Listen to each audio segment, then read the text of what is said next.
श्री शिवाय नमस्तुभ्यं।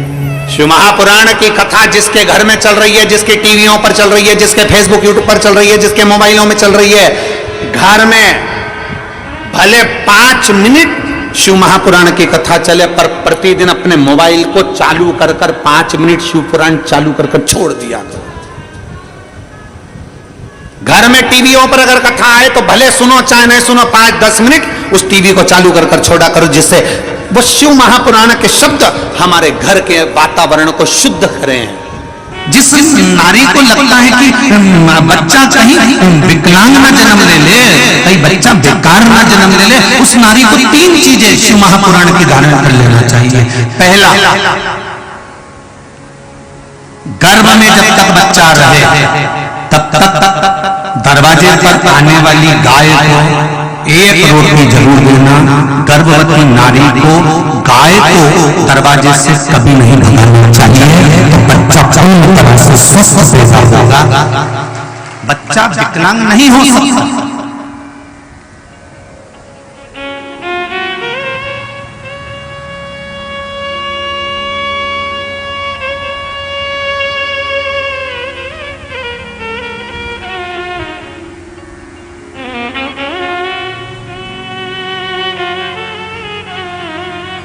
दूसरा,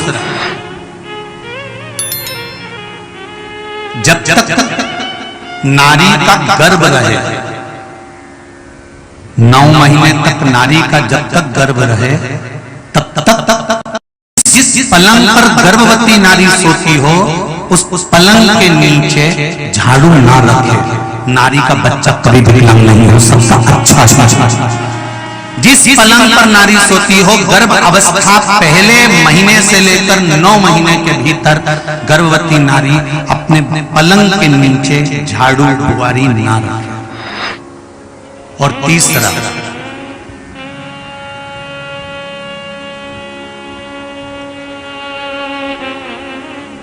राम नाम हो, कृष्ण नाम हो, शिव नाम हो, देवी का नाम हो, गुरु का नाम हो, जो जिस परमात्मा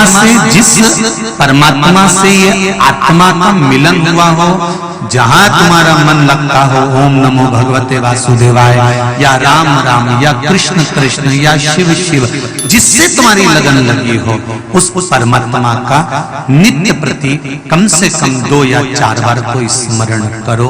और जिस समय पर 5वां या 6ठा महीना हो, 1 लोटा जल शंकर जी को चढ़ाने के लिए जाओ, चाहे ना जाओ, हाथ लगाकर भी किसी को दे दो कि ये चढ़ा कराना, वो बच्चा कभी विकलांग नहीं हो सकता। पूर्ण तरह से स्वस्थ,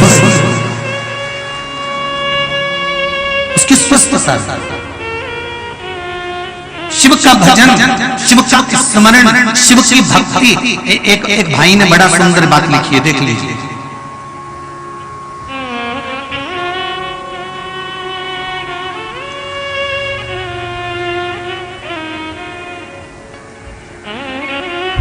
गोपाल जी साहू पिपलिया से आया है, कहीं बैठे हो तो दोनों हाथ उठाइएगा और दोनों हाथ हिलाइएगा। श्री गोपाल जी साहू पिपलिया, कहीं बैठे हैं? अच्छा, उधर है, दोनों हाथ हिला दीजिए गोपाल जी। श्री शिवाय नमस्तुभ्यं। श्री गोपाल जी साहू आपने लिखा है, मैं कुबेरेश्वर धाम गया था और कुछ आशा लेकर गया था। मैं अपनी कामना कर कुबेरेश्वर धाम में गया, बाबा से मैं बोल कर आया था कि मेरी बहू और मेरी बेटी दोनों को संतान नहीं थी। बाबा से मैंने निवेदन करा, वहां से आने के बाद मेरे बहू और बेटी से पशुपति व्रत करवाया। उसका फल स्वरूप मेरी बहू और बेटी के घर में दोनों को गर्भ ठहर गया, दोनों की संतान हो रही है। ये बाबा की कृपा। गुरुजी, मेरी पत्नी को डॉक्टर ने बताया था कि आपकी बच्चादानी के अंतर्गत 5 गठान हैं और इसके ऑपरेशन की जरूरत है। आपको ऑपरेशन करवाना होगा, लेकिन हमने वो ऑपरेशन नहीं करवाया। मेरी पत्नी ने कहा पशुपति व्रत करूंगी, रुद्राक्ष का पानी पीऊंगी और बाबा से निवेदन करूंगी। गुरुजी एक बेलपत्र शंकर जी को चढ़ाते, उसको लेकर आते, उसका सेवन करते और बाबा का जो जल आता उसको पाते बाबा की कृपा से। दूसरी बात, जब जांच कराने गई, श्री शिवाय नमस्तुभ्यम मंत्र का स्मरण कर कर गई और डॉक्टर ने कह दिया तुम्हारी गांठें गल चुकी है। श्री शिवाय नमस्तुभ्यम। बैठिए साहू जी, बैठिए। श्री शिवाय नमस्तुभ्यम, बैठिए। हर हर महादेव। शिव कृपा किसको कहते हैं? आपका हृदय, आपका चित्त, आपकी वृत्ति, आपका मन, आप शिव को दो तो शिव शिव प्रार्थना।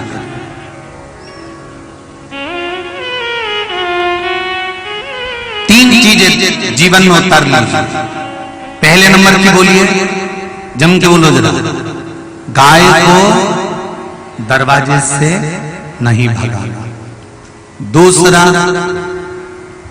झाड़ू जिस पलंग पर गर्भवती नारी सोती हो उस पलंग के नीचे नहीं रखना।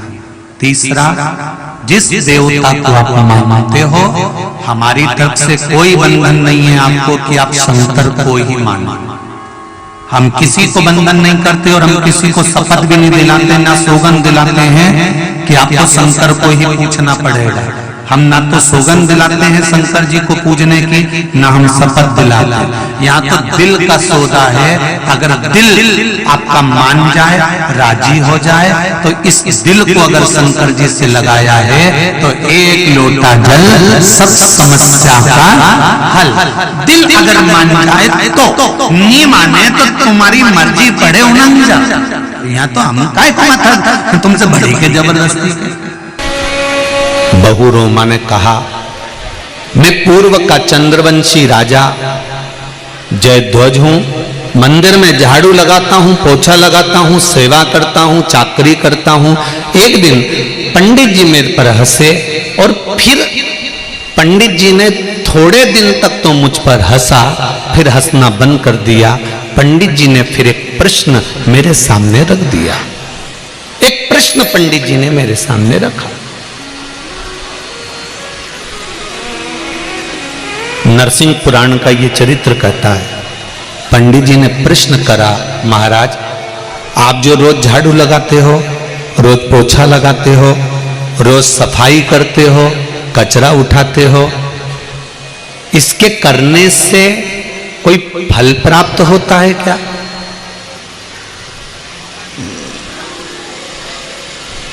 इसके करने से कोई इच्छा की पूर्ति होती है क्या? इसके करने से कुछ हमें मिलता है क्या? तब उसी समय पर राजा जयध्वज ने कहा, ब्राह्मण देवता, इस झाड़ू को लगाने से, इस पोछे को लगाने से, इस सफाई को करने से, इस कचरे को उठाने से क्या फल मिला, मैं आपको बताना चाहता हूं ब्राह्मण देवता। मैं पहले रेवत ब्राह्मण था। ब्राह्मणों में भी एक ब्राह्मण ऐसा होता है जिस ब्राह्मण को पूजन का अधिकार, कहीं कर्मकांड करने का अधिकार, यज्ञ कराने का अधिकार, पूजन करने का अधिकार, अनुष्ठान करने का अधिकार नहीं होता। पूर्व समय में मैं रेवत ब्राह्मण था। पंडित जी, मैं रेवत ब्राह्मण, पर मैंने यज्ञ भी करा, मैंने अनुष्ठान भी करा, मैंने जजमानों के घर पर जाकर भोजन ग्रहण भी करा, मैंने खूब अपने दम पर, अपने बल पर मैंने खूब यज्ञ अनुष्ठान करे। अगर कोई मेरे पर उंगली उठाता था, मैं उस पर भी अपशब्द कहता था। पूर्व समय में मैं रेवत ब्राह्मण था। मैं यज्ञ करता, कर्मकांड करता, पूजन करता। मुझसे लोग कहते कि तुम यज्ञ मत करो, तुम अनुष्ठान मत करो, क्योंकि तुम रेवत हो, तुम्हें यह करना नहीं चाहिए। तुम्हें तो वानप्रस्थ जीवन जीकर या किसी मंदिर में केवल सेवा चाकरी करना चाहिए। मंदिर का द्वार खोलना, मंदिर में भगवान का पूजन आदि कर लेना, ये तुम्हारा कर्म हो सकता है। भिक्षा मांगकर खा लेना, ये तुम्हारा कर्म हो सकता है। भिक्षाटन करना ये तुम्हारा कर्म हो सकता है। 7 घर 8 घर की भिक्षा को इकट्ठा कर कर तुम अपने परिवार का भरण पोषण कर सकते हो, ये तुम कर सकते हो। पर तुम कर्मकांड करो, तुम यज्ञ कराओ, तुम अनुष्ठान कराओ, ये ठीक नहीं है। पंडितों ने मुझे समझाया पर मैं नहीं माना। बहुत मेरा बल था, मैं मानता नहीं था, और मैं बहुत वैश्यावृत्ति भी करता था, जुआ भी खेलता था और गलत काम भी करता था। जिनके यहां मैं यज्ञ कराने जाता था, अनुष्ठान करने जाता था, वहां से थोड़ा ना थोड़ा सामान अधिकता में लेकर आ जाता था। अपने परिवार के लिए बहुत मेहनत किया। एक बार मैं पूजन कराकर आ रहा था और पूजन कराकर आते आते रास्ते में एक सुंदर ब्राह्मणी दिखी।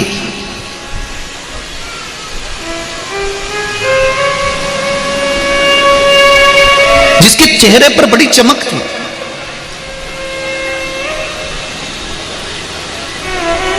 बड़ी सुंदर थी वो। उस ब्राह्मणी को देखा मैंने तो मेरे भीतर काम जाग गया, और काम जागा तो मैंने पूजन का सामान मेरे साथ में था। मैंने ब्राह्मणी का हाथ पकड़ा और उसको एक खंडेरे की ओर, टूटे हुए मंदिर की ओर ले गया। मुझे नहीं मालूम था कि ये टूटा हुआ मंदिर है। मैंने खंडेरा जानकर, एकांत जानकर ब्राह्मणी को उस कक्ष की ओर, रात्रि का समय था, उस ब्राह्मणी को खींचकर मैं उस खंडेरे की ओर ले गया। उस वीरान खंडेरे में मैं पहुंच गया। मैंने उस ब्राह्मणी को देखा और कामुक्त होकर मैंने अपने वस्त्र को उतारा और बैठने के लिए उस ब्राह्मणी को वहां बिठाने के लिए उस भूमि को मैं साफ करने लगा अपने कपड़ों से। जब मैंने देखा कि अंधेरा बहुत है, पूजन के सामान में थोड़ा सा कपास रखा था, थोड़ा सा घी रखा था, मैंने निकालकर बाती को जला दिया। मंदिर में एक दिया रखा। वहीं से नगर का एक सिपाही जा रहा था। उस सिपाही ने देखा कि इस खंडेरे में आज तक कोई ने दिया नहीं जलाया, रात्रि को प्रकाश कैसे हो रहा है? रात्रि को प्रकाश कैसा है? इस खंडेरे में किसने दिया लगा दिया?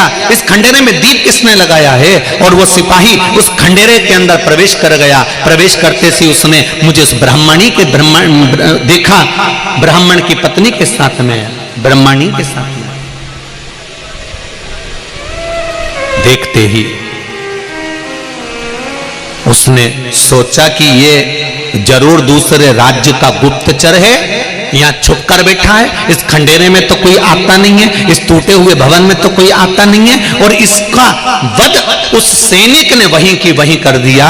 ब्राह्मण की पत्नी को छुड़ाकर घर भेज दिया। ये वहां मर गया, प्राण छूट गए। प्राण छूटते से ही उसी समय पर इसका जो स्वरूप था वो भगवान के स्वरूप जैसा बन गया और बैकुंठ की ओर चला गया। जैसे बैकुंठ के दरवाजे पर पहुंचा तो पहुंचते से ही बैकुंठ के द्वारपालों ने पूछा कि ये बैकुंठ कैसे आ गया? ये तो वो पापी जीव है जिसने पाप पर पाप करा है। इसने ऐसा कौन सा पाप है जो नहीं करा हो? वैश्यावृत्ति इसने करी, जुआ इसने खेरा, मदिरापान इसने करा, सारी दुनिया के काम करे, रेवत ब्राह्मण होकर भी कर्म को बेकार कर गया। ये इसको तो नरक भोगना चाहिए था, तो फिर ये बैकुंठ के दरवाजे पर कैसे आ सकता है? तब पीछे से भगवान शंकर के गण खड़े होकर कहते हैं, ये जान नहीं पाया था कि जिस मंदिर में खंडेरे में उस ब्राह्मण की पत्नी को लेकर गया था, भले काम के तेज के कारण इसने अपने कपड़े उतार कर वहां सफाई करी थी और वहां एक दिया लगा दिया था। उस सफाई करने का फल इसको ऐसा मिला कि इसको बैकुंठ में विराजमान कर दिया गया। मेरा इतना सा निवेदन है कि किसी मंदिर में, भगवान शंकर के मंदिर में अगर आप झाड़ू लगा रहे हो, पोछा लगा रहे हो, आपको नहीं मालूम कि इसका फल क्या मिलता है, तो आप नरसिंह पुराण का ये चरित्र पढ़ सकते हो। वो तो काम उत्तेजना में था। उसने तो उस स्त्री के साथ में गलत कार्य करने के लिए वस्त्रों को उतारा था, और उन वस्त्रों का भी प्रयोग उसने जमीन को साफ करने में कर दिया। उसको नहीं मालूम कि ये शिव का मंदिर है, उसको नहीं मालूम कि भगवान का मंदिर है, उसको नहीं मालूम कि नारायण का मंदिर है। वो तो काम में इतना डूबा हुआ था कि उसको वो स्त्री दिख रही थी, वो नारी दिख रही थी, उसकी सुंदरता दिख रही थी। उसको नहीं मालूम कि इस खंडेरे में शंकर भगवान बैठे हैं, उसको नहीं मालूम कि इस जगह पर शिव जी बैठे हैं, उसको नहीं मालूम कि शंकर का शिवलिंग अंदर है कि नहीं है। बस उसने वस्त्र उतारा और उस वस्त्र से सफाई करी बैठने के लिए और एक दिया लगा दिया, उसका फल ये मिला। फिर पांडवों ने पूछा कि तुम बैकुंठ चले गए तो फिर ये बहुरोमा नाम के राक्षस दैत्य कैसे बन गए? तो कहा मैं बैकुंठ तो चले गया सफाई कर कर भगवान के मंदिर में, पर मेरे भीतर अहंकार भरा रहा। एक बार देवऋषि नारद निकल कर जा रहे थे और मैंने उनको देखकर हंस दिया, हंसा तो उन्होंने मुझको राक्षस होने का श्राप दे दिया। मैंने उनके चरण पकड़े तो संत का स्वभाव था, उन्होंने मुझे वर दे दिया, जिस दिन तू द्रौपदी का हाथ पकड़कर खींचकर इस नर्मदा रेवा के तट पर लेकर आएगा और द्रौपदी रेवा नर्मदा नदी की रेत को उठाकर तेरे शरीर पर मारेगी, तब तू राक्षस योनि से मुक्त होगा। इसलिए मैं नारद के श्राप से राक्षस बन गया था और द्रौपदी का हरण कर कर रेवा के तट नर्मदा के तट लेकर गया था। उसने रेत उठाकर मारी तो मेरा उद्धार हो गया। तो कहा अर्जुन, वो रेवा नर्मदा की रेत से मेरा उद्धार नहीं हुआ अर्जुन, नर्मदा का एक एक कंकर शंकर था जो फेंका मेरे शरीर पर शंकर लगा, उससे मेरा उद्धार हो गया। उस रेत से, उस कंकर से मेरा उद्धार हुआ है। मेरा उद्धार नहीं होता पर हो गए।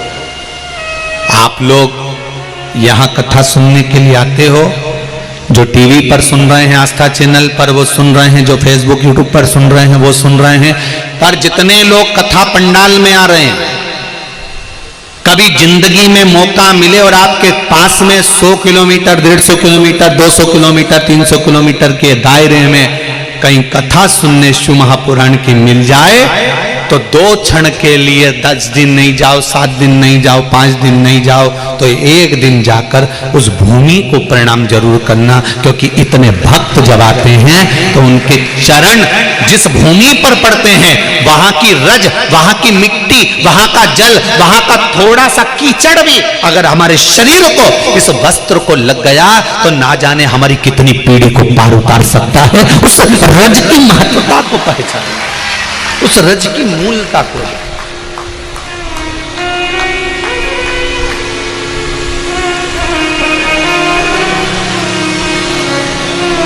पूरा पंडाल, लाखों लाखों लोग इस कथा को इस पंडाल में सुन रहे हैं।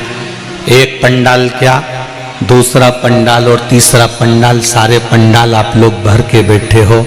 हम आते आते देख रहे थे तो जमीन में पानी रोज गिर रहा है।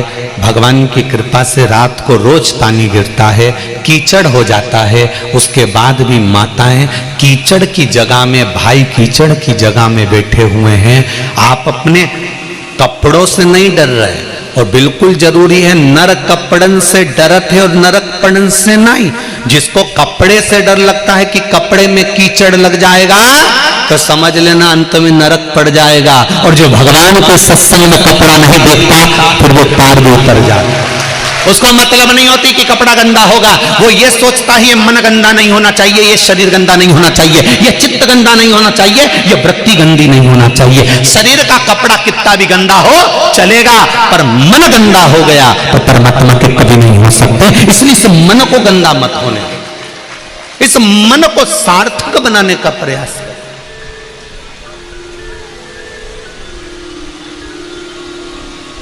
मन चित्त वृत्ति को आनंदित करने। एक पत्र आया है, देखिए।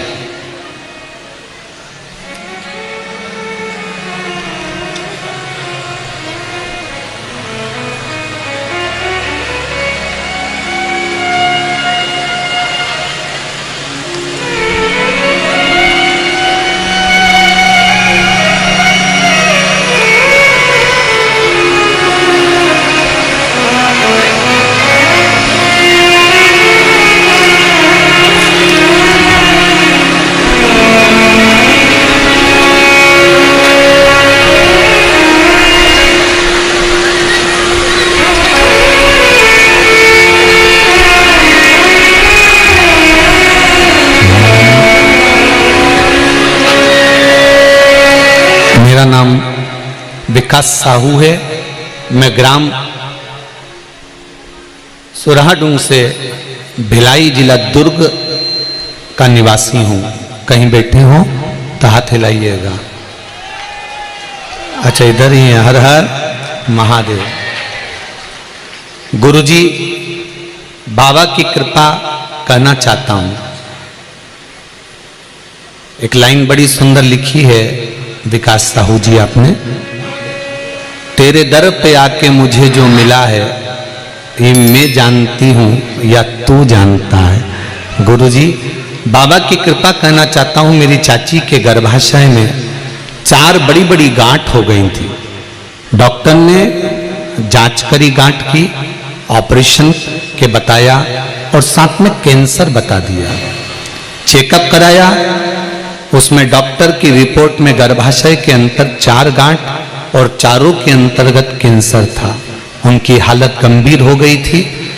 फिर मेरी मां ने रोज शिव मंदिर में जाकर शिवजी पर जल चढ़ाकर लाती और उनको देती थी और शिवजी पर चढ़ा रोज एक बेलपत्र देती थी। गुरुजी बाबा की महिमा और कृपा ऐसी हुई कि 15 दिन पहले जिस रिपोर्ट में गांठ थी, कैंसर था, 15 दिन बाद वो गांठ गायब थी और कैंसर गायब था। ये शिव तत्व है। बैठिए विकास जी, बहुत बहुत साधुवाद। गांठ भी गायब थी और कैंसर भी गायब था। एक पत्र और आया है बड़ा सुंदर, देखिए।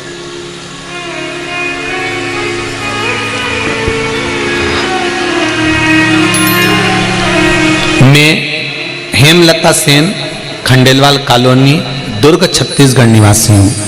हेमलता जी कहीं बैठी हो तो हाथ हिला सकती हैं। कहीं बैठी हो? अच्छा आप ही हैं, हाथ हिला दे एक बार। हर हर महादेव। मैं हेमलता सेन, खंडेलवाल कॉलोनी, दुर्ग छत्तीसगढ़ निवासी हूं। गुरुजी भोले बाबा की जितनी गुणगान करूं। मेरा ससुराल नागपुर हंसापुरी में है। मेरे ससुराल में गुरुजी 12 साल से कोई संतान नहीं थी।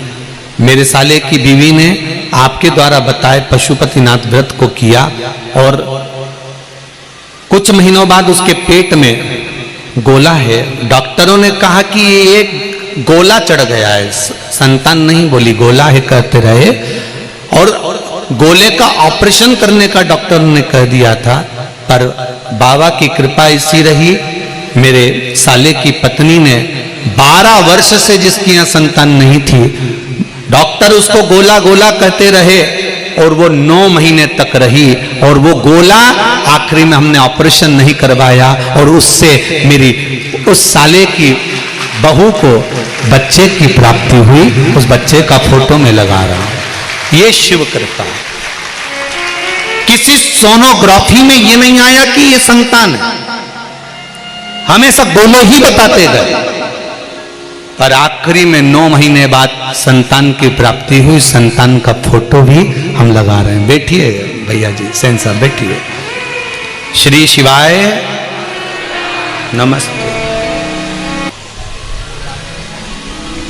आप एक लोटा जल शंकर भगवान को नहीं चढ़ा सकते, मत चढ़ाइए। आप एक बेलपत्र मेरे बाबा को नहीं दे सकते, मत दीजिए। आप एक चावल का दाना, एक अक्षत, एक चावल भी अगर शिव को नहीं दे सकते तो मत दीजिए।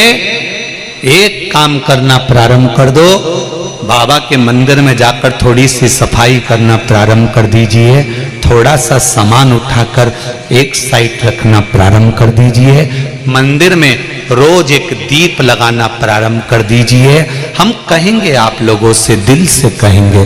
सावन का महीना चल रहा है, जिसका व्यापार नहीं चलता हो, काम नहीं होता हो, परेशानियां पीछा नहीं छोड़ रही हो, दुख पर दुख आ गया हो, तकलीफ पर तकलीफ आ गई हो, तुम्हारा मन भले भगवान में ना लगे, पर मंदिर में शंकर के जाकर चाकरी करना प्रारंभ कर दो। मेरे भोले तेरी सबसे बढ़िया है, सबसे आप चाकरी चालू कर दो, उसके दरवाजे की नौकरी करो, उसके दरवाजे पर जाकर सेवा करो, उसकी चाकरी करो, पानी भर के रख दो। दुनिया के लोग आएंगे, लोटा भर के पानी चढ़ाएंगे, पर बाल्टी भर कर तुम रख दो। नहीं चल रहा ना, बेकार काम चल रहा है, काम अच्छा नहीं चल रहा, व्यापार बेकार चल रहा है, कहीं उन्नति नहीं मिल रही, तो थोड़े दिन बाबा की चाकरी कर लो। दुनिया की भी तो करोगे, हाथ तो जोड़ने जाओगे कि काका जी नौकरी दे दो, भैया जी हमारा ये काम कर दो, फूफा जी तुम कर दो, मामा जी तुम कर दो। दुनिया के हाथ जोड़ो, उससे अच्छा महादेव के हाथ जोड़ो, उसके पास जाकर बैठ जाओ, उसके चरणों में जाकर बैठ जाओ, तो जीवन की सार्थकता अपने आप प्रकट हो जाएगी। आप करो उसकी चाकरी, सारी समस्या का हल एक लोटा जल शंकर को समर्पित करना प्रारंभ कर दो। उसकी झाड़ू, उसकी बुआरी, उसकी चाकरी जब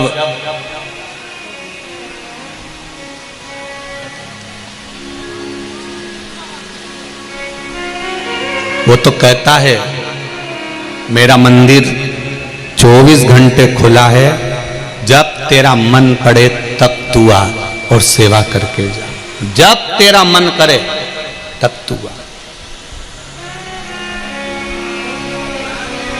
जैसे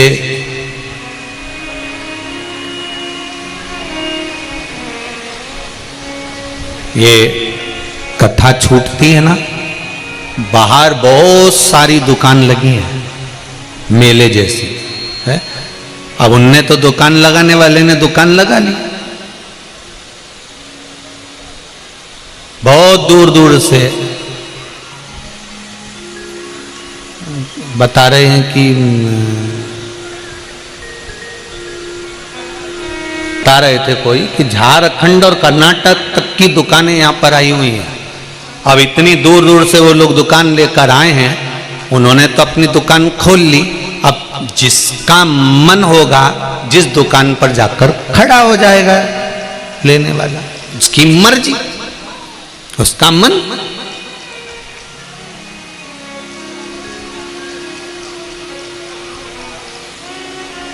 शिव का भी मंदिर खुला हुआ, शिव का भी द्वार खुला हुआ, शंकर की चौखट खुली हुई है। ये आपके ऊपर है कि आप किस समय पर जाकर भगवान के द्वार से क्या लेकर आते हो और भगवान तुम्हें क्या प्रदान कर देता है, ये शिव ही जानता है, शंकर ही जानेगा। वो कहे ना, कोई जरूरी है कि दीप प्रकट हो या दीप लगाया जाए तभी ज्योति उसमें रहती है, तभी उसकी प्रधानता रहती है। तब माता पार्वती जी ने बड़ा सुंदर संवाद कहा है, आप और हमारे लिए ये संवाद का बड़ा स्मरण रहे। आपके लिए और हमारे लिए इस संवाद का स्मरण, रिटर्न नहीं चल रहे हैं क्या? इस संवाद का स्मरण आप और हमारे लिए रहे।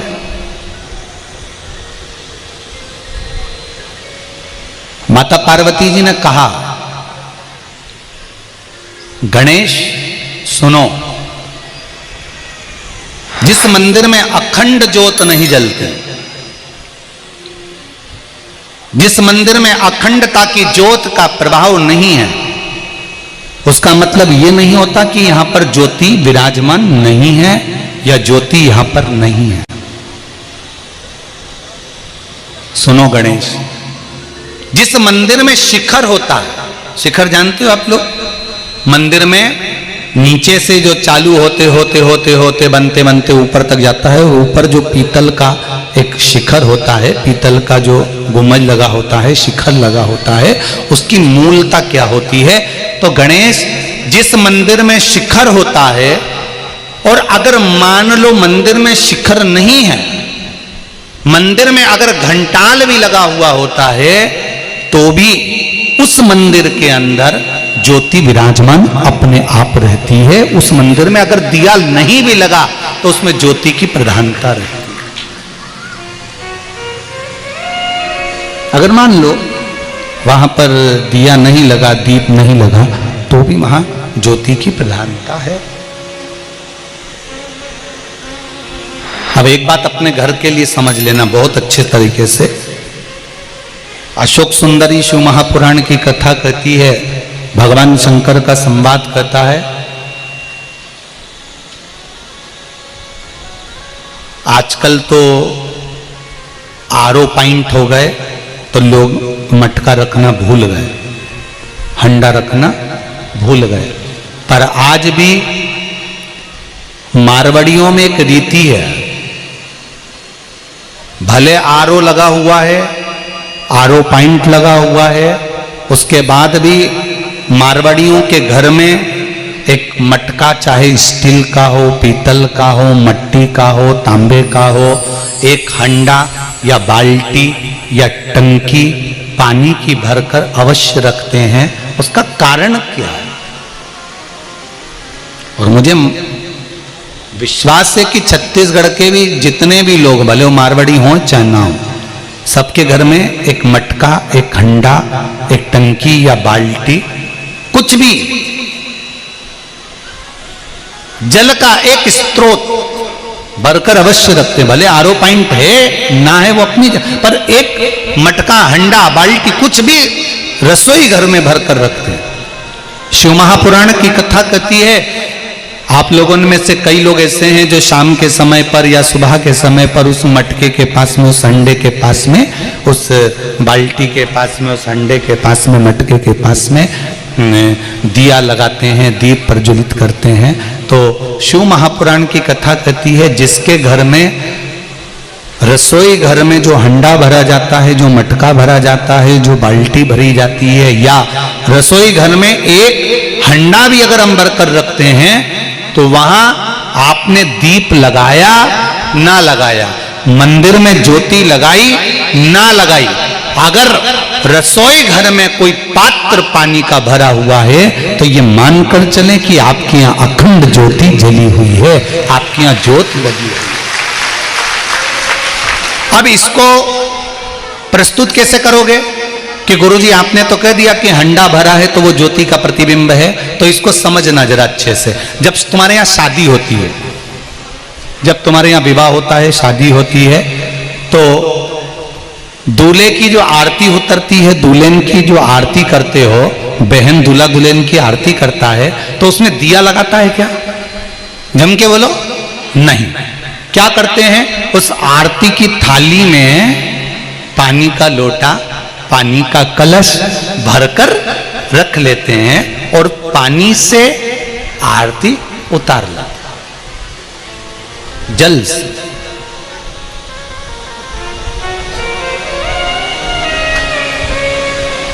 कई ब्राह्मण लोग, कर्मकांड कराने वाले चतुर विद्वान ब्राह्मण जब पूजन कराते हैं तो एक चम्मच जल में उससे भी आरती करा देते हैं। उस जल की आरती का महत्व क्या है? दूल्हा दुल्हन की आरती कर रहे हो तो उस जल की आरती का महत्व क्या है? उस जल की आरती की मूलता क्या है?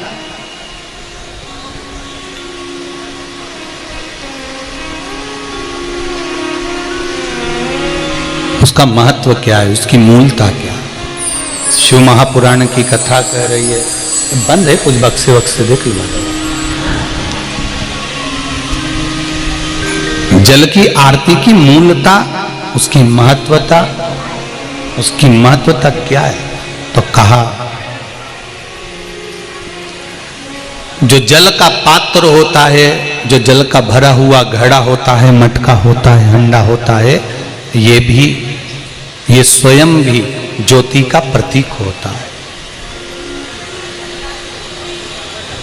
आप लोगों ने कथा सुनी होगी तो उसमें कहा था, जब कुछ दिन के लिए आप घर से बाहर जा रहे हो, कुछ दिन के लिए आप घर से बाहर पहुंच रहे हो, जा रहे हो, और हमने कहा था कि अगर जा रहे हो तो एक लोटा पानी का और उसमें पुष्प डालकर घर के दरवाजे पर रखकर चले जाओ। उसका महत्व यही ज्योति की कथा कर रही है, उसका महत्व यही ज्योति का संवाद कर रहा है कि जब हम घर से जाते हैं, एक पात्र अगर रख कर गए हैं तो भी वो ज्योति का प्रतिबिंब का रूप रख कर गए हैं कि यहाँ पर भगवान शंकर की पुत्री पार्वती जी की बेटी इस जगह पर विराजमान है, इस जगह पर बैठी हुई। शिव महापुराण की कथा कहती है, भगवान शंकर जो आनंद की राशि हैं ब्रह्मा और विष्णु, जिनको प्रकट कर कर लिंगायत रूप में प्रकट करते हैं। उन लिंगायत रूप में प्रकट हुए बाबा देव अधिदेव महादेव भगवान शंकर विराजमान होते हैं। तभी भगवान ब्रह्मा और भगवान विष्णु उस शिवलिंग के चरण और शीश ढूंढने के लिए जाते हैं।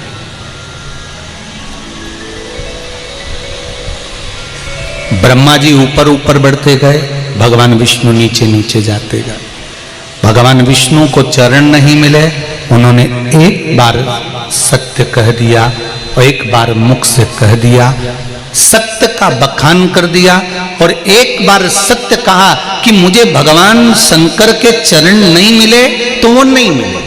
भगवान स्कंद पुराण के अंतर्गत भगवान विष्णु का नाम सत्य नारायण रख दिया, क्योंकि उन्होंने सत्य बोल दिया।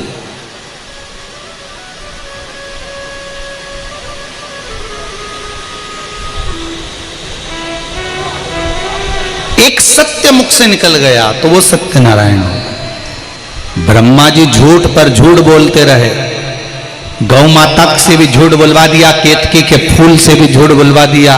ब्रह्मा जी झूठ पर झूठ बोलते रहे, केतकी का फूल भी झूठ बोल रहा है, गौ माता भी झूठ बोल रही है और ब्रह्मा भी झूठ बोल रहा है।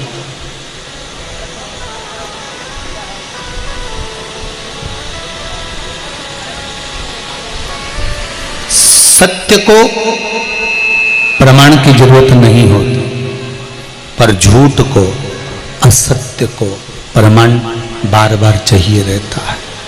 उसको बार बार प्रमाण देना पड़ता है। झूठ बोला है तो उसको प्रमाण चाहिए।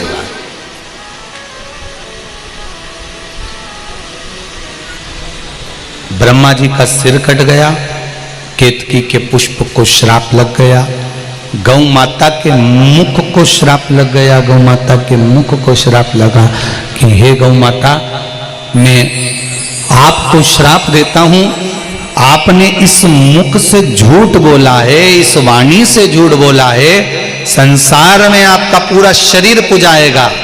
गौ माता की पूंछ पुजाएगी, पीठ पुजाएगी, चरण पुजाएंगे, सींग पुजाएगा, मुख पुजाएगा, पर जिस मुख से गौ माता तुमने झूठ बोला है, तुम्हारा ये मुख आप पूज्य होगा। गौ माता तुम झूठ बोली। अब एक विचार करो जरा अच्छे से, सारे जितने लोग आस्था चैनल पर कथा सुन रहे हो, फेसबुक यूट्यूब पर सुन रहे हो, चाहे छत्तीसगढ़ की इस पावन धरा पर भाटापारा में बैठकर कथा सुन रहे हो, एक मन में विचार करिएगा, चित्त वृत्ति में विचार करिएगा कि गौ माता ने तो केवल एक झूठ बोला था और गौ माता का मुख आज तक अपवित्र माना गया कि उसने झूठ बोल दिया, असत्य बोल दिया। और हम 24 घंटा वो मोबाइल पे ना जाने कितनी बार झूठ बोल जाते हैं, तो तुम्हारा मुख कौन सा पवित्र माना जाएगा?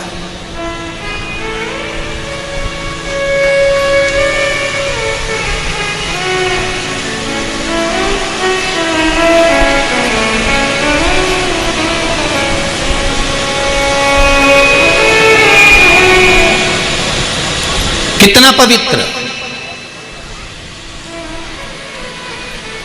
किसी से काम कराना हो तो तुरंत इस मुख से वर्णन कर दोगे, भैया तुम्हारे बराबर कोई नहीं है रे, तुम थे तो हमारा काम हो गया, वरना कौन करता रे भैया। भैया कुर्सी से नीचे उतरे और दूसरे भैया कुर्सी पे बैठ गए तो भैया की बुराई, वो तो थे ही ऐसे भैया। तुरंत भगवान ब्रह्मा जी ने अपने हृदय से दक्ष बाबा को प्रकट कर सुंदर उनकी कन्याओं का वर्णन करा। जब 60 कन्याओं का जन्म हुआ, उसके बाद भी दक्ष प्रजापति ने माता रानी से मांगा तो एक कन्या और मांगी। देखिए,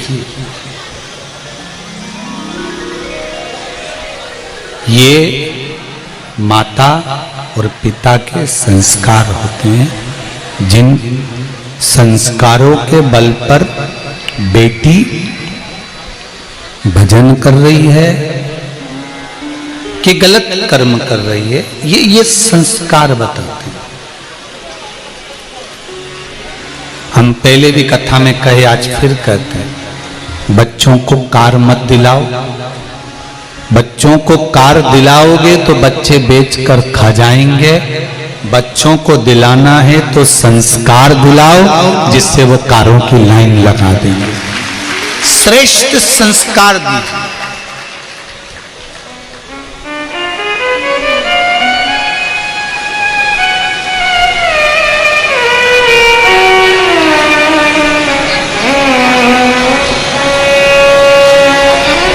शर्मा जी कह रहे थे, गुरुजी कथा हम कराते, कब कराते ये पता नहीं, पर हमारी धर्म पत्नी बोली कि कथा शिव जी की एक बार आप अवश्य करा दें। हम सत्य वचन कहें ना शर्मा जी को, तो आपकी धर्म पत्नी के मायके का कुछ संस्कार जरूर पुण्य में होगा, उनके माता पिता का, जिसके कारण उन्होंने आपसे शिव महापुराण की कथा मांगी। नहीं तो आज की जगदम्बा हाफ सेट और फुल सेट मांगती और आपको अपसेट कर देती, पर इन्होंने ना हाफ सेट ना फुल सेट, इन्होंने तो दुनिया को जो सेट करता है वो शिव शंकर का पावन शिव महापुराण की कथा को मांगा है। कोई सहज नहीं। एक पत्र आया है, देखिए कितना सुंदर। मैं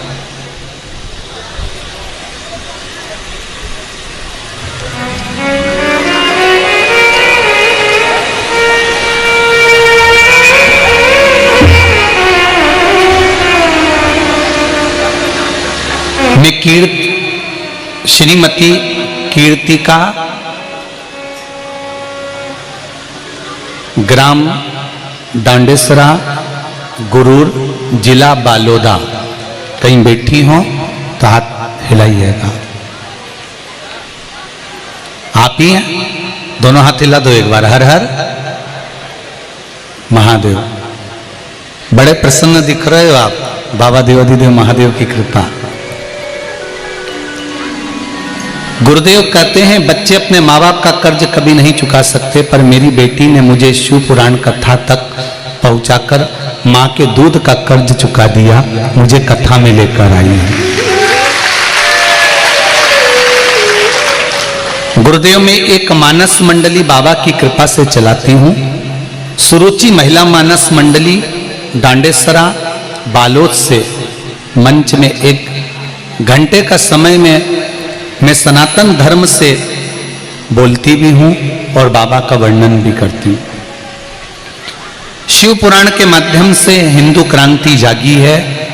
हमारा छत्तीसगढ़ भी पूर्ण तरह से सनातनी का भाव प्रकट करा है। गुरुदेव, मैं रोज मंदिर में जल चढ़ाती हूं, मंदिर को फूलों से सजाती हूं, झाड़ू लगाती हूं, सफाई करती हूं। पोछा झाड़ू के बाद ये करने से क्या क्या मिला है बता नहीं सकती गुरुदेव। कोई दुकान नहीं थी, कोई व्यापार नहीं था। झाड़ू पोछा लगाते लगाते मेरे बाबा ने मेरी एक दुकान खुलवा दी। दुकान तो खुलवाई, पर दुनिया वाले कह रहे थे कि ये नहीं चलेगी। गुरुदेव, जितनी तेज जो गाड़ी दौड़ती है उससे भी तेज मेरी दुकान बाबा दौड़ा रहा है। इससे ज्यादा और क्या चाहिए। सारे दुख मेरे बाबा ने मेरे हर लिए और खुशी की लहर कर दी। मैं बाबा को धन्यवाद देने आई हूँ। श्रीमती कीर्तिका जी बैठिए। श्री शिवाय। एक पत्र और बड़ा सुंदर आया।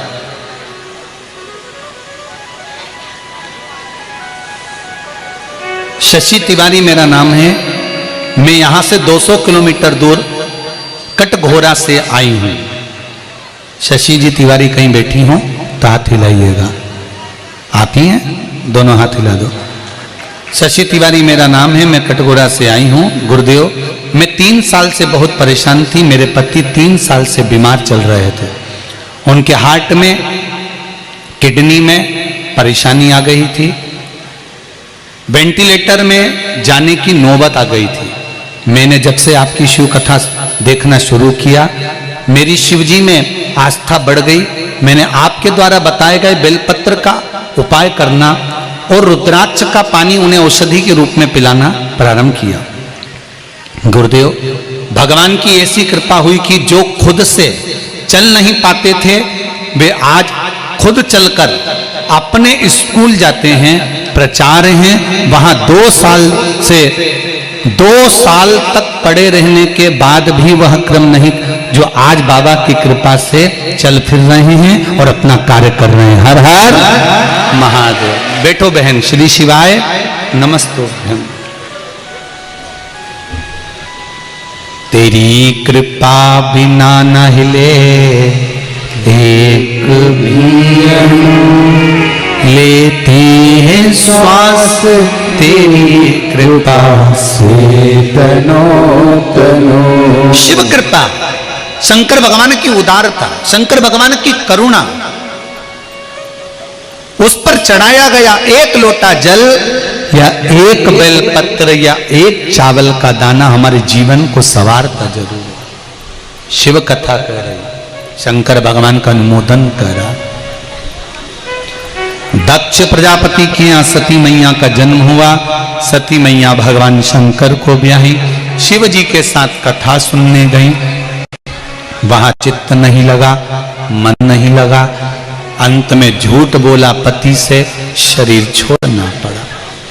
सती मैया जो जलकर भस्म हुई, हिमालय राज के यहाँ पार्वती बनकर विख्यात हुई। माता पार्वती और भगवान शंकर का मंगल विवाह होता है। शिव महापुराण की कथा कहती है, शंकर भगवान दूल्हा बने, पार्वती जी दुल्हन बनी। शिव बना बने, पार्वती जी बनी बनी। पहले भी कथा में कहा, बना और बनी का मतलब होता है दोनों में बना रहे।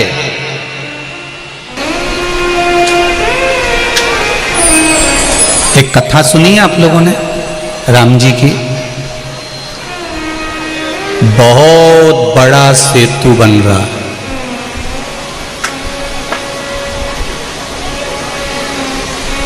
कौन बना रहे हैं? पूरे बानर, पूरे बंदर, नल नील राम नाम लिखे पत्थर छोड़ रहे और सेतु बन रहा। कितने किलोमीटर का था?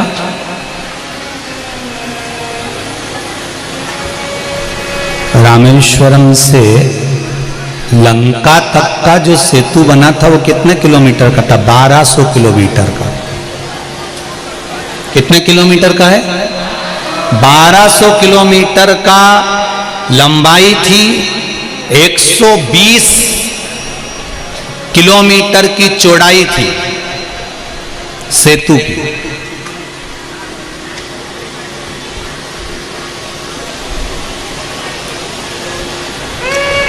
पूरे इंडिया में ढूंढिया, इंडिया में तो इंडिया में, पूरे विश्व में ढूंढिया, इतनी चौड़ाई की कोई रोड मिल जाए तो, कोई पुल मिल जाए। 120 किलोमीटर की चौड़ाई और 1200 किलोमीटर की लंबाई। इतना लंबा सेतु बानर बना रहे थे। सब बड़े बड़े पत्थर ला रहे थे, बड़े बड़े पत्थरों को ढूंढ कर ला रहे थे। और एक छोटी सी गिलहरी, छोटी सी, क्या कर रही थी?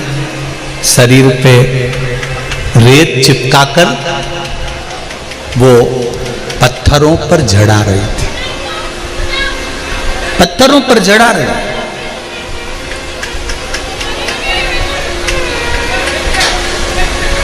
अब पत्थरों पर रेत जड़ाई जा रही है। हनुमान जी ने गिलहरी को देखा और गिलहरी को देखकर हनुमान जी ने कहा, हे गिलहरी, हे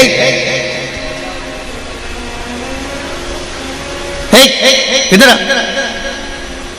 गिलहरी हनुमान जी के पास गई। जब गिलेरी खड़ी होती है ना तो उसके दोनों हाथ यूं करती है और मुंडी यूं करती है। गिलेरी ने जैसे ही मुख यूं करा और हाथ यूं करे तो हनुमान जी इधर इधर। गिलेरी ने पूछा क्या है? गिलेरी के दो दांत आगे के। हनुमान जी को देख के हंस दी। हनुमान जी बोले इतने सारे बंदर जा रहे हैं, तेरे को थोड़ी बहुत शर्म नहीं आई? कहीं दब दुबा गई? इतनी सी तो धरी है, पिचकड़ा निकल जाएगा तेरा। इतने में गिलेरी ने अपना दो दांत दिखाया और चल दी। हनुमान जी ने कहा कितनी गजब की है, मुझे चिढ़ा रही है, मुझे चिढ़ा रही है, गजब। वो जैसे ही आगे बढ़ी तो हनुमान जी ने फिर बुलाया, सुन रही क्या, इधर आ। गिलेरी पीछे मुड़ के देखी, फिर चल दी। हनुमान जी उसके पीछे पीछे गए। अरे सुन रही है? गिलेरी ने फिर अपना हाथ ऊपर वाला जोड़ा, मुंडी नीचे करी, दो दांत दिखाए। हनुमान जी मन में सोचे कितनी एबली पैदा हुई है, बताओ कितनी एबली है। मैं इसको बोल रहा हूं, बात कर रहा हूं, सुनने को तैयार नहीं है। फिर हनुमान जी ने गिलेरी को रोका, कितने बड़े बड़े बंदर निकल के जा रहे हैं, लोग कूद रहे हैं, तेरा पिचकड़ा निकल जाएगा, कोई तुझ पे पांव रख देगा, तुझे डर मन नहीं लग रहा? तुझे डर नहीं लग रहा? गिलेरी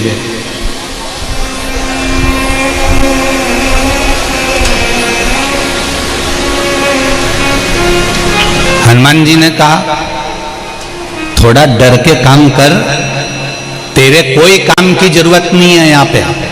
गिलेरी बोली हनुमान जी से, अरे ओ बंदर, तुम अपना काम करो, हमें अपना काम करने दो।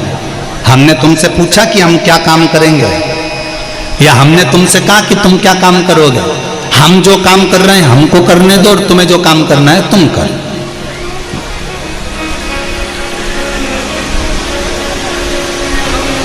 इतने में गिलहरी काम में लग गई। हनुमान जी एक बड़ा सारा पत्थर उठा के ला रहे थे, और लाते लाते लाते लाते लाते लाते हनुमान जी कई पांव वो गिलहरी की पूंछ पे धरा दिया। अब कितने बच रहे थे? सारे बंदरों से हनुमान जी ने कह दिया था ये तो पगली है, इसमें तो अक्ल नहीं है, इतनी सी होके यहां वहां घूम रही है, अभी कोई पांव मांव रखा जाएगा तो पिचक जाएगी। और हनुमान जी का थोड़ा सा पांव उसकी थोड़ी सी पूंछ पे रखा गया, पूंछ पे रखाया। अब गिलहरी चिल्लाई ची ची ची ची। अब गिलहरी जब फंस जाती है तो ऐसी चिल्लाती ची ची करे। हनुमान जी ने मन में सोचा ये कौन चीख रहा है? अब हनुमान जी का स्वरूप बड़ा, पत्थर हाथ में बड़ा, राम नाम लिखा हुआ, और पांव रखा गया गिलहरी की थोड़ी सी पूंछ पे, और वो ची ची करे। हनुमान जी ने सोचा कौन चीख रहा? जो हनुमान जी ने देखा तो गिलहरी नीचे से चिल्लाई, अरे देख के तो चल ले बंदर, देख के तो चल ले बानर, दिख नहीं रहा तुझको? मेरे ऊपर पांव रख दिया। हे भगवान, हे भगवान, हे भगवान। गिलहरी रोने लगी, आंख में आंसू भर गए, मेरी तो पूंछ तोड़ दी इसने, मेरी तो पूंछ तोड़ दी।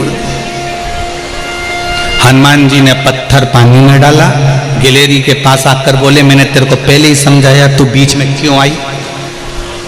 गिलहरी बोलने लगी मैं तेरे बीच में कब आई? मैं तो अपना काम कर रही थी, देख के तो चलना चाहिए कि कहां से जा रहे हो, हर किसी की पूंछ पे पांव रख दोगे? हनुमान जी ने कहा मैंने तेरे को समझाया था, बीच में काय कोई? इतने में गिलहरी ने कहा तू बहुत बड़बड़ बड़बड़ करता है, रुक जा, मैं राम जी के पास जा रही हूं, आज पूरा न्याय मांग कर आऊंगी राम जी से कि मेरी पूंछ तोड़ी है तुझने, तूने, रुक जा। और गिलहरी रोती रोती रोती रोती राम जी के पास पहुंच गई, राम जी के सामने जाके खड़ी हो गई। जैसे ही खड़ी हुई राम जी ने देखा गिलहरी रो रही है। राम जी ने गिलहरी को हाथ में उठाकर पूछा तुम क्यों रो रही हो? गिलहरी कहती है मेरी पूंछ देखो जरा, कितनी पूंछ को एक बंदर ने तोड़ दिया, मेरी पूंछ को। हनुमान जी ने अपना हाथ गिलहरी पर फेरा, फेरते से गिलहरी की पूंछ सही हो गई। गिलहरी की पूंछ तो सही हो गई, पर गिलहरी ने राम जी से कहा, आपको न्याय तो करना पड़ेगा, चाहे कुछ भी हो जाए।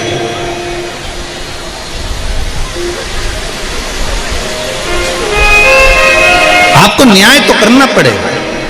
राम जी ने पूछा, क्या न्याय चाहिए? जिसने मेरी पूंछ तोड़ी है, आप उसको बुलाओ।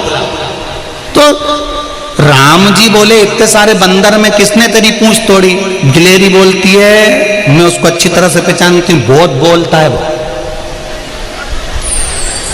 मैं उसको अच्छी तरह से जानती हूं, बहुत बोलता है और बहुत ज्ञान की बात करता है। अच्छा, मैं बुला के लाऊं उसको? राम जी ने कहा, जा बुला ला। और गिलहरी दौड़ के गई, अभी तो पूंछ दुख रही थी और अब दौड़ के गई। जब किसी की शिकायत करने का समय होता है ना, दो बच्चों को देखना, वो कितना ही रो रिया होगा और उससे कह दो, जा बुला के ला तेरे भाई को, दौड़ के और बुला के ले आएगा। यही था। और गिलहरी गई और हनुमान जी को बुला के ले आई। हनुमान जी ने कहा, कहाँ ले जा रही है मुझको? गिलहरी कहती है, चलो तो जरा राम जी के पास, खूब सेंसा बनते हो ना, चलो जरा। और राम जी के पास लाकर गिलहरी को खड़ा कर दिया। राम जी ने कहा, हनुमान तुम? हाँ प्रभु। तुमने इसकी पूंछ पर पांव क्यों रखा? हनुमान जी बोले, पूछ लो, मैंने इसको कितना समझाया था, ये समझने को ही तैयार नहीं। बीच बीच में फुदक के उचक के आ जा रही, पांव रखा गया, इसकी पूंछ पे पांव रखा है। पर प्रभु अब तो ये ठीक हो गई ना, इससे पूछो कि ये मां कर क्या रही थी बार बार बार बार। इतने में गिलहरी राम जी से बोली, मैं बाद में बताऊंगी, पहले राम जी आप बताओ, इस बंदर में ज्यादा अक्ल है कि मुझ में ज्यादा अक्ल है? राम जी ने कहा, फंस गए। अब ये बानर में ज्यादा अक्ल कि मुझ में अक्ल? राम जी बोले, तू बता दे किस में ज्यादा अक्ल है। गिलहरी बोली, दुनिया के लोग कहते हैं अष्ट सिद्धि नौ निधि के दाता, काय की अक्ल इनमें? इतने बड़े बड़े पत्थर ला ला के पानी में डाल दिए, सारे पत्थरों का पुल बना दिया।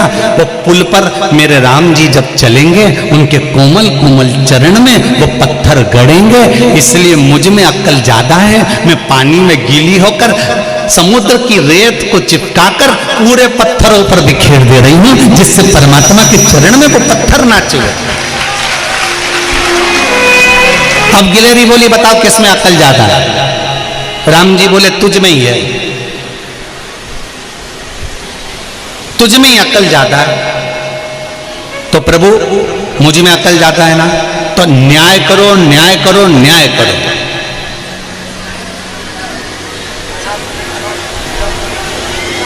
न्याय करा जाए। राम जी ने पूछा, तू बता दे क्या न्याय करना है? हनुमान जी को बुलाया राम जी ने, और राम जी ने कहा, हनुमान तूने गिलहरी के पांव पर, इस पूंछ पर पांव रखा है, इसकी पूंछ को तूने खंडित करा है, इसलिए हनुमान एक बार तेरी भी पूंछ खंडित जरूर होगी, ये निश्चित है, ये निश्चित है। हम कई बार आप लोगों से कहें, जैसा कर्म करेंगे वैसा भोगना पड़ेगा। हनुमान तूने गिलहरी की पूंछ को छिन्न करा है, तेरी भी पूंछ छिन्न जरूर होगी। गिलहरी बोली, ये कोई न्याय नहीं है, इसको कोई न्याय कहते हैं? पूंछ पे मेरे पांव रखा है, तो मुझसे पूछा जाए कि हनुमान जी के साथ क्या करना है? राम जी मन में सोचे, कितनी तेज है ये। अच्छा बता क्या करना, तू बता। गिलहरी बोली, इसने मेरी पूंछ पे लात रखी थी, इसलिए राम जी आप हनुमान के सिर पे लात रखो। हनुमान जी के सिर पर राम जी आप लात रखो। हनुमान ने अपना सिर नीचे करा, राम जी ने लात रखी। हनुमान की आंख से आंसू बहने लगे। गिलेरी पास में आके बोली, मेरी पूंछ पे लात रखी थी तो मैं भी रोई थी, तेरे सिर पे लात रखा ही तू भी रो रहा है। हनुमान जी कहते हैं, गिलेरी आज तक परमात्मा ने अपना चरण मेरे मस्तक पर नहीं रखा था, तेरी कृपा से आज वो सिर पर रखा। ये तेरी कृपा है, तेरी उदारता है, तेरी दया है, जो प्रभु का चरण मेरे मस्तक पर रखा गया।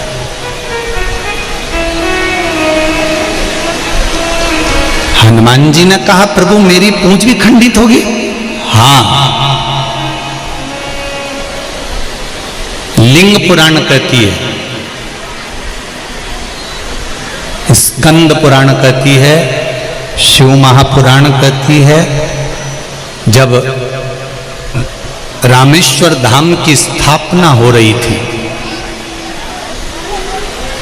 हनुमान जी से कहा गया था, जाओ कैलाश पर्वत से शंकर भगवान का एक स्वरूप शिवलिंग लेकर आओ। हनुमान जी कैलाश पर्वत गए शिवलिंग लेने के लिए। इतनी देर में ब्राह्मणों ने कहा, मुहूर्त निकल रहा है, जल्दी से शिवलिंग की स्थापना करो। राम जी ने सोचा शिवलिंग की स्थापना, तो सीता जी से कहा, तुम एक काम करो, बालू रेत का शिवलिंग बना दो। सीता जी ने बालू रेत का शिवलिंग बनाया, राम जी ने साथ मिलकर स्थापना करी। ब्राह्मणों ने मंत्र बोले, पूजन करी, पाठ करी, आराधना करी और स्थापना कर दी। थोड़ी देर बाद हनुमान जी शिवलिंग लेकर पहुंच गए। हनुमान जी ने कहा, प्रभु मैं ये शिवलिंग लेकर आया हूं। राम जी ने कहा, ब्राह्मणों के कहने पर हमने बालू का शिवलिंग बनाकर स्थापना कर दी, रामेश्वर धाम की स्थापना हमने कर दी। हनुमान जी रोने लगे, प्रभु क्या ये कैलाश से लाया हुआ शिवलिंग नहीं रखोगे? भगवान कहने लगे, अब तू बता। हनुमान जी कहने लगे, प्रभु आपने तो मेरे साथ में छल कर दिया, मुझे कैलाश भेज दिया और अपनी स्थापना कर दी। हनुमान जी के शब्द सुने तो राम जी ने कहा, एक काम करो, इस शिवलिंग को हटा दो, तुम जो शिवलिंग कैलाश पे से लेकर आए हो वो रख दो। हनुमान जी ने कहा, मैं अब भी रखता हूं। हनुमान जी ने शिवलिंग नीचे रखा। बालू मिट्टी के शिवलिंग को, रेत के शिवलिंग को हनुमान जी उठाने लगे। जब हनुमान जी रेत के शिवलिंग को उठाने लगे तो पूरी की पूरी पृथ्वी उछलने लगी। हनुमान जी ने देखा, ये तो पूरी पृथ्वी उछल रही है। हनुमान जी ने देखा ये शिवलिंग नहीं उठ पा रहा। तब हनुमान जी को लगा ये से उठने वाला नहीं है। कपी का पूरा बल, बानर का पूरा बल उसकी पूंछ में होता है। तो हनुमान जी ने शिवलिंग को पूंछ से लपेट लिया और लपेट कर जब खींचा बालू के शिवलिंग को, तो हनुमान जी की पूंछ खंडित हो गई, क्योंकि राम जी ने कहा था, गिलहरी की पूंछ छिन्न हुई है तो तेरी भी पूंछ छिन्न होगी। हनुमान जी का नाम पड़ गया, छिन्न पूंछ मस्त हनुमान। महाराज छिन्न पूंछ मस्त हनुमान। हनुमान जी ने देखा कि शिवलिंग नहीं हिल रहा। हनुमान जी से राम जी ने कहा, तुम जो शिवलिंग लेकर आए हो वो ले जाकर एक दूसरे स्थान पर रख दो। हनुमान हम वर देते हैं, रामेश्वरम का दर्शन करने वाला यदि हनुमान जी के द्वारा लाए हुए शिवलिंग का दर्शन नहीं करेगा तो उसको रामेश्वर के दर्शन का फल नहीं मिलेगा। चित्तवृत्ति में शिव को समाये। विदल उत्पल ने गलत दृष्टि से माता पार्वती को देख लिया था और माता का हाथ पकड़ने के लिए आतुर हुए।